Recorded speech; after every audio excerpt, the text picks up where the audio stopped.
Ito yung before. Tapos ito yung magiging after niyan. Okay? Kamusta mga chong? Gusto mo bang ma-restore yung iyong hand grip na puro dumi? Na katulad nito. Ayan. So, tara, samahan nyo ako. Turo ko sa inyo yung isang hack para ma-restore natin na katulad nito ng ating hand grip. So, yung hand grip kasi, although mura lang naman to, pero minsan yung mga original is walang tatalo sa comfort at sa lambot nito. Kaya tara, restore natin tong hand grip natin. Let's go! Okay, so nakabili ko kahapon ng pitch cleaner. So pantanggal to ng aspalto sa mga sasakyan.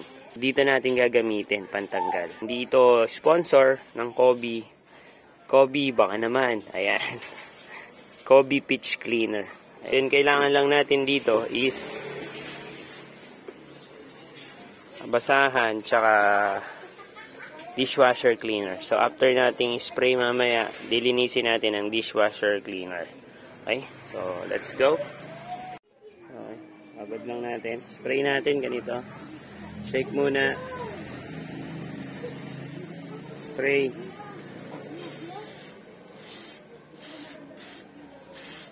Ayan. Okay, hayaan nyo munang mag-stay ng mga 10 to 20 seconds. 10, 9, 8, 7, 6, 5, 4, 3, 2, 1. Okay. Go. Ayan.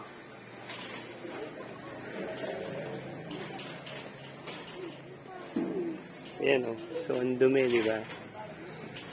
Ayan, diba? Repeat lang natin yung process hanggang sa mawala siya. Ito since makapal na yung dumi, medyo maraming ano to.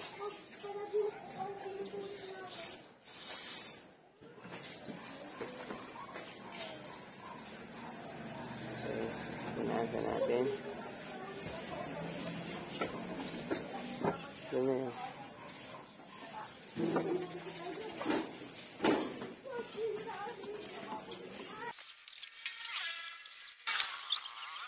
Ito kasi yung mga pawis, alikabok na natuyo.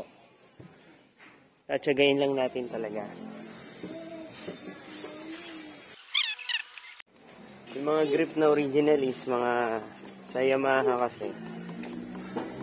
Pag bumili ka kasama yung pinaka throttle housing niya, mga 300 plus po yun. Meron din naman mga nabibili na ibang lever na 100 plus lang.